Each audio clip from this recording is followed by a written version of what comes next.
João Calvino nasceu em 10 de julho de 1509, em Noyon, Picardia, uma área rural na França a cerca de 100 km de Paris. Quando ele nasceu, Lutero já tinha 26 anos, e por isso, Calvino pertence à segunda geração dos reformadores. Filho de um advogado bem-sucedido com conexões no clero, Calvino foi criado com vistas ao sacerdócio católico.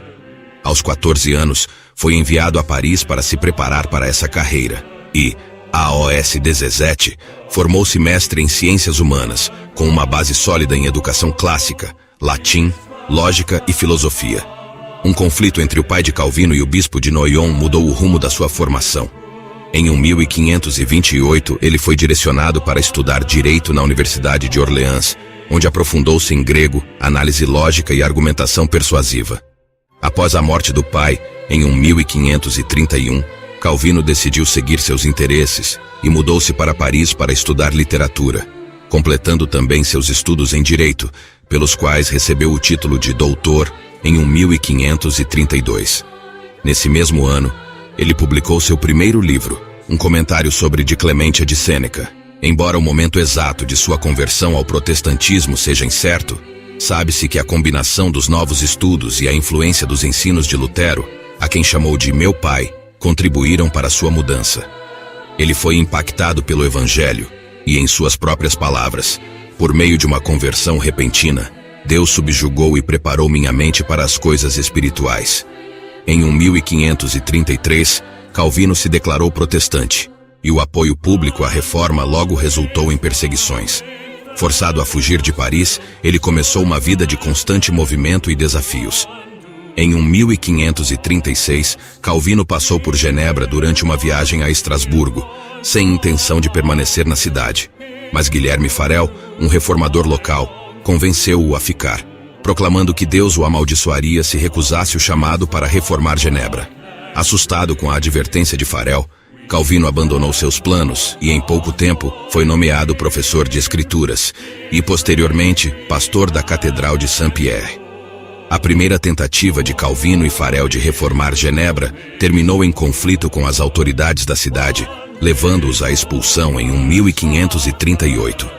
Calvino foi para Estrasburgo, onde pastoreou uma igreja de refugiados franceses, publicou a segunda edição das Institutas, escreveu seu primeiro comentário bíblico sobre Romanos e se casou com Idelette de Bury, viúva de um anabatista e membro de sua congregação.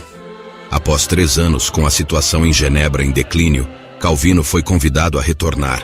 Embora inicialmente relutante, ele voltou em 1541, determinado a transformar Genebra em uma cidade modelo cristã. Em Genebra, Calvino estabeleceu um padrão disciplinar e de ensino para a igreja. Pregava regularmente, expondo as escrituras versículo a versículo, semana após semana, transformando Genebra em um exemplo de devoção e ordem moral. Ele criou o consistório, um órgão de presbíteros que mantinha a disciplina entre o povo e o clero. Seu sistema de cuidado pelos necessitados, administrado por diáconos, atendia pobres, viúvas e enfermos. Além disso, fundou a Academia de Genebra, um centro de educação teológica que atraiu alunos de toda a Europa, preparando muitos que se tornariam líderes reformados em suas terras de origem. Calvino enfrentou várias dificuldades em seu ministério, incluindo fortes oposições dos libertinos, que praticavam abertamente o pecado, mas exigiam participação na ceia do Senhor. Em um episódio notável, ao ver que alguns chegaram armados para forçá-lo a permitir sua participação, Calvino se interpôs à frente da mesa da ceia e declarou: "Vocês podem esmagar estas mãos, cortar estes braços, tirar minha vida, mas jamais me forçarão a desonrar a mesa de meu Deus." Essa era a firmeza e convicção de Calvino. Em meio às lutas e perseguições, Calvino morreu em 27 de maio de 1564. 54 anos, nos braços de seu sucessor Teodoro de Beza. Suas últimas palavras foram uma citação das Escrituras: "Até quando, Senhor?" Ele literalmente viveu e morreu pela palavra que tantas vezes pregou. Hoje, em um tempo conturbado para o cristianismo, o legado de Calvino permanece. Seu zelo pela glória de Deus e dedicação à pregação expositiva ainda ressoam, lembrando-nos da necessidade de pregadores fiéis que exaltem a glória de Deus e preguem Cristo e este crucificado. Como Calvino disse, nunca cumpriremos com vigor nosso chamado, se não tivermos a majestade de Deus diante de nossos olhos?